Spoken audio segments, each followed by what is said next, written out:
चलिए नमस्कार दोस्तों, आई हो कि आप सब स्वस्थ होंगे, बेहतर होंगे। कह रहा है कि अर्घ अति असार सागर हजार अति वजाहत ओसा और सागर औजात का जन्म सन 1946 में हुआ। तो और सागर औजात और वजाहत का सन 1946 में जन्म हुआ था। और सागर औजात का जन्म फतेहपुर उत्तर प्रदेश में हुआ। उनकी प्राथमिक शिक्षा फतेहपुर हुई थी। विश्वविद्यालय का स्तर की पढ़ाई उन्होंने अलीगढ़ मुसल्लम विश्वविद्यालय से की थी। सन 1955 से लेकर 56 से सागर वहाहत ने लेखक का कार्य आरंभ कर दिया। तो सन 1956 या 1955 में लेखक का कार्य कर दिया।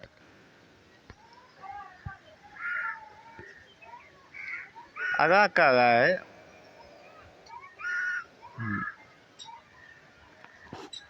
तो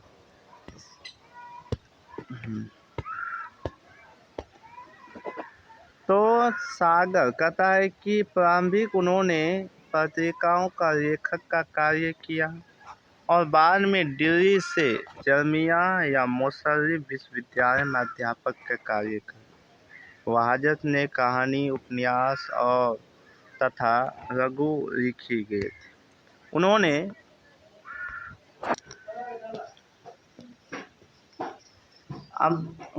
दिल्ली पहुंचा और वहां सामयिक मूल एवं स्वर्ग कुछ आधी बानी में मैं हिंदू हूँ इस कहानी का संग्रह किया। फिरंगी लौट आए और इंग्लैंड की आवाज़, वीरगति की समाधि, जिस लाहौर में नहीं देखा था उन्हीं नाटक, सबसे सस्ता गौसक, नुस्खान टटका का संग्रह, रात में जागने वाले और पहर दोपहर और रात आसमान जैसी अग्नि लगाई प्रस्तुत इतिहास। कह रहा है कि वो सागर वजाहत की भाषा गर्भीय और सबल, स्वावतिभाव, व्यक्ति एवं व्यंग्यात्मक मुहावरे, तत्प्रभाव शब्दों से प्रयोग, उनमें से सजगता एवं सहगति आ गई। और सागर वहाजत की गजनी की कहानी, वीरतांश का निशान और बूंद बूंद पर धारावाही लेखक भी किया गया।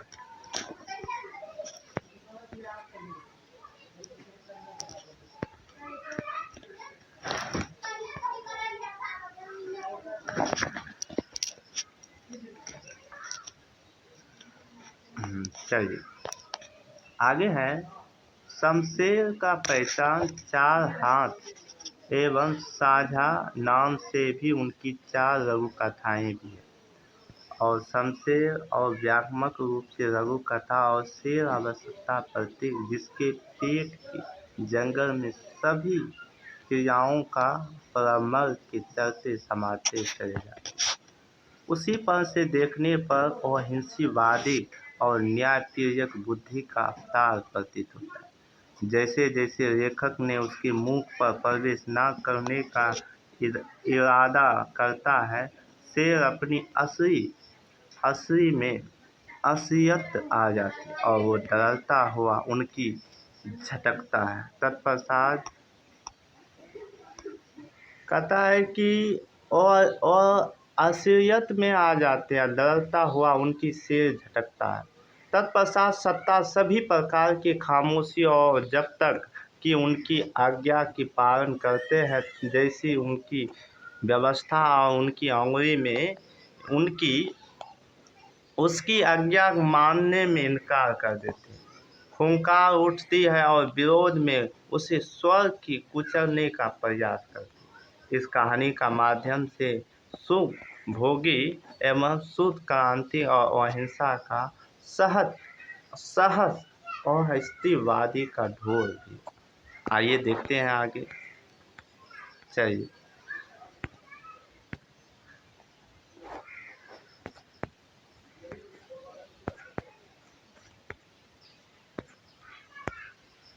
पहचान है, पहचान में की कह रहा है कि पहचान पहचान राजा बाहरी गूंगी और आधी प्रजा।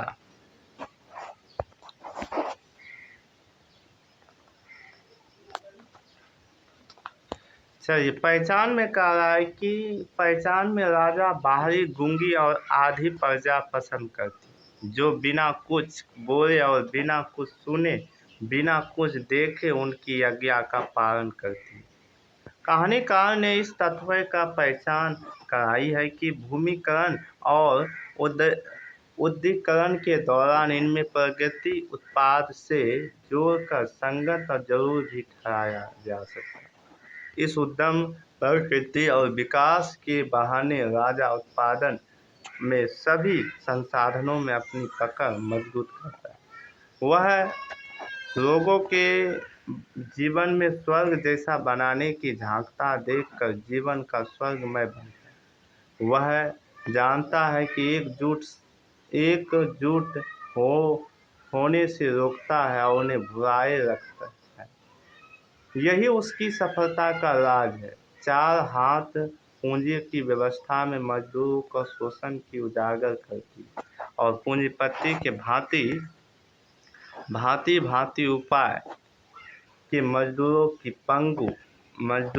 पंगु के प्रयास में उसने अहम अस्तित्व का छीन विभिन्न प्रकार के नए नए तरीकों अथवा उनके अस्तित्व समाप्त कर देते। मजदूर विरोध करने की स्थिति में नहीं है, वह मिलकर कर पूज का बन गए। लाचारी आधी मजबूरी पर काम करने के लिए तैयार। मजदूरों के लाचारी शोषण के आधारित में अवस्था वफादारी करती। साझा उद्योग के कब्जा जमाने में के बाद पूंजीपति ने नजर किसानों की जमीन और उत्पाद में पर जमी थी और गांव प्रभुता और स्वर्ग के शामिल थे। वह किसान को साझा खेती के खासे देती और उसकी सारी फसल उड़ा देती थी और किसान को पता नहीं था कि उनकी सारी फसल कमाई गई पेट में चला जाती। यह हाथ में कोई नहीं बल्कि समाज का धन दर्द और प्रभुवादी वर्ग में जो किसान को धोखे से डालकर उसकी सारी मेहनत कर अपने ऊपर बसे। यह कहानी आज़ाद के बाद के किसानों को बदहाली वर्णन करते हुए कारणों में हताया करती है। कहता है लघुत्व कहानी की ओर चलते हैं। कहता लघुत्व कथा शेर। मैं तो शहर में आदमियों या डर कर जंगल इसलिए भाग गए कि मेरे सींग पर निकर और डर था कि किसी न किसी दिन कमाई की नज़र मुझ पर जरूर पड़ जाएगी। मतलब किसी न किसी दिन कमाई पर नज़र मुझ पर जरूर पड़ जाएगी। आगे कह रहा है कि जंगल मेरा पहला दिन था। जंगल में मेरा पहला दिन था जब मैंने बरगद के पेड़ के नीचे एक शेर को बैठा हुआ देखा। शेर का मुंह खुला था। शेर मुंह देखकर मेरा जो हाल होना था वही हुआ, यानी मैं डर के मारे एक झोपड़ी के पीछे छुप गया। मैंने देखा कि ओट के झोपड़ी की ओट में अजब सी चीज। अगर झोपड़ी ना होती तो शेर का मुंह का ही मुंह और फिर उससे मुंह का मुंह, वो जो मुहवा है उसके मुंह पे मुंह, बच पाना काफ़ी कठिन था। बच पाना बहुत कठिन हो गया। कुछ देर के बाद मैंने जंगल के छोटे छोटे जानवर की लाइनों से चले आ रहे और शेर में घूमते चले जाते शेर बिना हिलते डोलते बिना चबाए जानवर को कटकता जा रहा। यह दृश्य देखकर मैंने बेहोश होते से बच गया।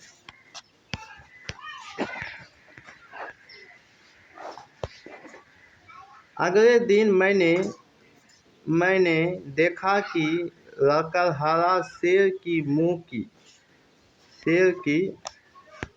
की तरफ चल रहा था। मुझे उसकी बेवकूफ़ की गुस्सा आया और उससे समझाने के लिए झोपड़ी पर निकल और उसके सामने आ गया। मैंने उससे पूछा, तुम शेर के मुंह में अपनी इच्छा से क्यों जा रहे? यानी शेर अपनी मुंह के अंदर तुम अपनी इच्छा से क्यों जा रहे? उसने कहा कि वहाँ हरी घास एक बहुत बड़ा मैदान है, मैं वहाँ बहुत आराम से रहूँगा और खाने के लिए खूब सारा घास मिलेंगे। तो हिरन से पूछता है, तो मैंने कहा वहाँ तो शेर का भी मुंह है। अगर उसने कहा कि गधे का मुंह जरूर है, वह शेर का मुंह जरूर है, पर वहाँ हरे घास का मैदान है। इतना कहकर वह शेर के मुंह के अंदर चला गया। फिर मुझे एक रोमरी। मैंने उससे पूछा, तुम शेर के मुंह पे क्यों जा रहे हो? उसने कहा, शेर के मुंह के अंदर रोजगार का रफ्तार है, मैं वहाँ दस्तक दूंगा, फिर मुझे नौकरी मिल जाएगी। मैंने पूछा, तुम्हें किसने बताया? तो उसने कहा कि शेर ने, और वह शेर के मुंह के अंदर चली गई। फिर एक उल्लू आता हुआ दिखाई दी। मैंने उल्लू से वही सवाल पूछा। उल्लू ने कहा, शेर के मुंह के अंदर स्वर्ग है। शेर के जो मुंह के अंदर स्वर्ग है। मैंने कहा, नहीं, वह कैसे हो सकता है? उल्लू ने बोला, नहीं, यह तो सच है कि यही निर्वाण का एकमात्र रास्ता है।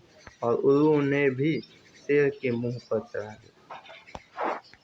अगले दिन मैंने कुत्ते के एक जुलूस को देखा और हंसते गाते थे और कभी विरोध और चिल्लाते थे। उसकी एक बड़ी लाल जीभें निकलती हुई पर सब धूम मचाते थे। कुत्तों का ये जुलूस शेर के मुंह की तरफ बढ़ रहा था। मैंने चीख कर कुत्ते को रोकना चाहा, पर वो नहीं रुके।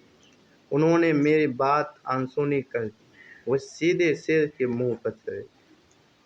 कुछ दिनों के बाद मैंने सुना कि शेर अहिंसा और सहिष्णुवाद का एक बड़ा जबरदस्त और अति समर्थक इसलिए है कि जंगल जानवरों का शिकार नहीं करता।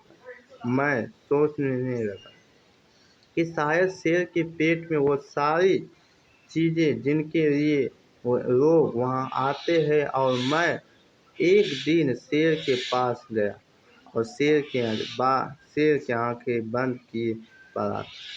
उनकी स्टाफ ऑफिस का काम निपटा रहा। मैंने पूछा, क्या यह सच है कि शेर के साहब के पेट के अंदर रोजगार का रफ्तार है?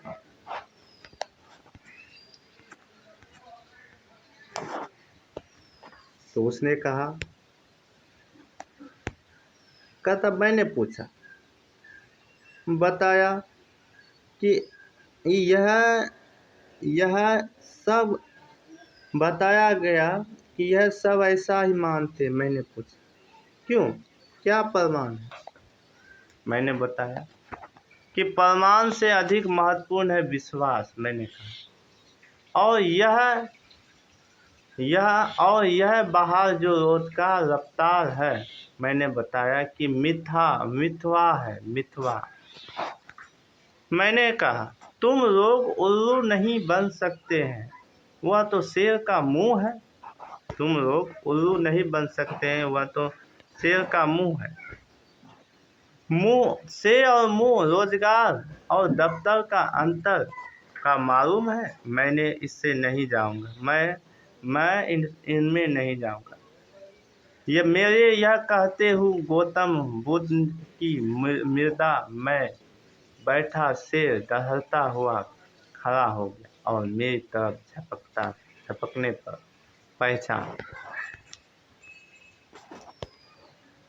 पहचान में राजा ने हुक्म दिया कि उसके राज में सब लोग अपनी आंखें बंद रखेंगे ताकि शांति मिलेगी। और लोगों ने ऐसा ही किया कि राजा की आज्ञा मानना जनता के लिए अनिवार्य। जनता आंख बंद की और सारा काम करती। और आश्चर्य की बात है कि यह काम पहले से तुलना से बहुत अधिक और अच्छा होगा।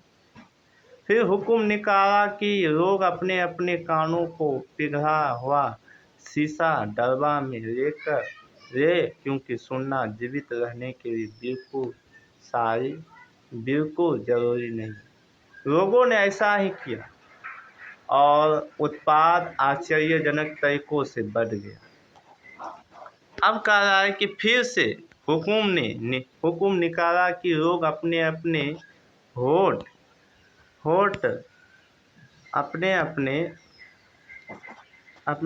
होठ सिरवा लें, क्योंकि बोलना उत्पाद में सदा बाधक है। तो राजा का लोगों ने अपनी काफी सस्ती दरों पर होठ सिरवा लिए और फिर उन्होंने पता लगा कि अब वह खा भी नहीं सकते, लेकिन खाना काम करने के लिए बहुत आवश्यकता है। फिर उन्हें कई तरह की चीजें कटवाने और जुड़वाने का हुक्म मिलते रहे और वैसा ही करवाते रहे। राजा प्रतिदिन प्रगति करता रहा।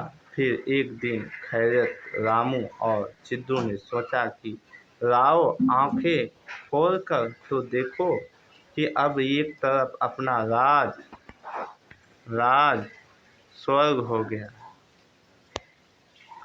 उन तीनों आंखों खोली तो उन सबको अपने सामने राजा दिखाई दिया। वह एक दूसरे को ना देख सके। चार हाथी एक मिलन मालिक के दिमाग में अजीब सी ख्याल आया करते थे, जैसे सारा संसार मेरा हो जाएगा। सारे लोग मजदूर और उनका मालिक या मिल जाए तो चीजों की तरह आदमी भी बनाने लगे। तब मजदूर भी नहीं देगी और बेलेगा। एक दिन कहता है, एक दिन उसके दिमाग में ख्याल आया कि मजदूरों के 4 हाथ होते हैं। काम कितनी तेजी हो और मुनाफा उतनी, लेकिन यह काम करेगा कौन? उसने सोचा, वैज्ञानिक करेगा या फिर मर्ज की दवा, या उससे काम करने के लिए बड़े वैज्ञानिक सीटी मोटी तनख्वाहों या नौकरी रखा या वह नौकरी हो जाएगी। कई साल तक शोध प्रयोग करने के बाद वैज्ञानिक ने कहा कि यह असंभव है। आदमी के 4 हाथ हो जाएगी।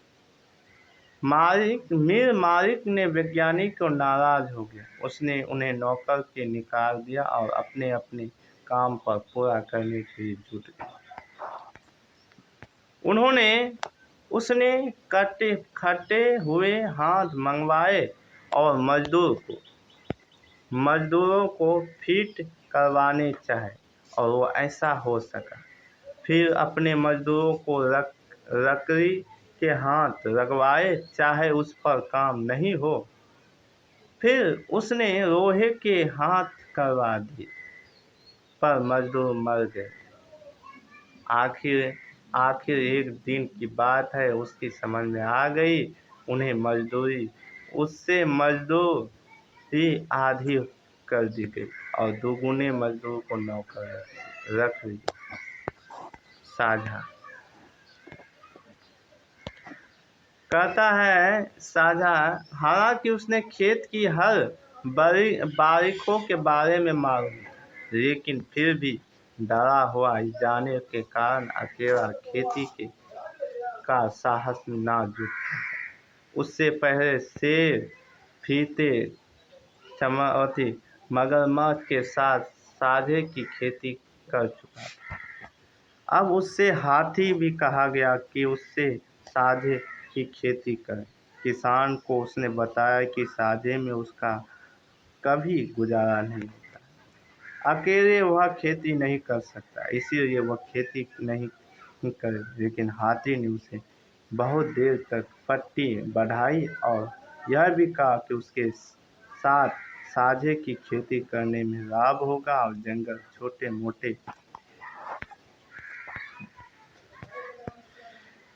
जानवर खेतों को नुकसान नहीं पहुंचा सकेगी। खेती की अच्छी रखवाली हो जाए तो किसान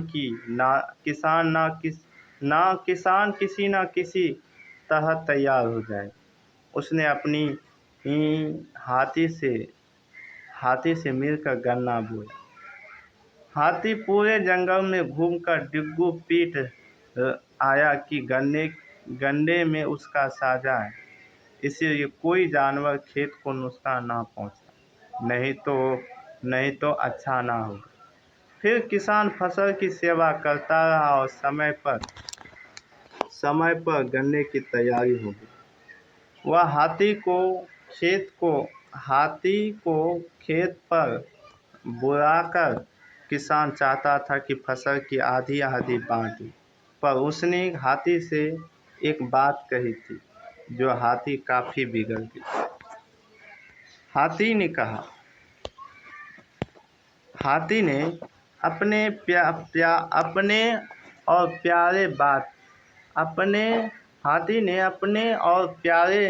प्यार की बात मत करें। यह छोटी सी बात है, हम दोनों मिलकर मेहनत की है, हम दोनों इसकी स्वामी। आओ हम सब मिलकर गन्ने खाएं। किसान के कुछ कहने से पहले हाथी ने बढ़कर अपनी सूंड पर एक गन्ने तोड़ लिया और आदमी से कहा, आओ खाएं। कह रहा है कि एक छोर हाथी की सूंड पर था, दूसरी छोर पर आदमी की सूंड। गन्ने के साथ साथ आदमी हाथी के मुंह की तरफ खींचने लगा। उसने गन्ना छोड़ दिया और हाथी ने, देखो हमने एक गन्ना खा लिया। इसी तरह हाथी और आदमी के बीच साझे की खेती बट गई।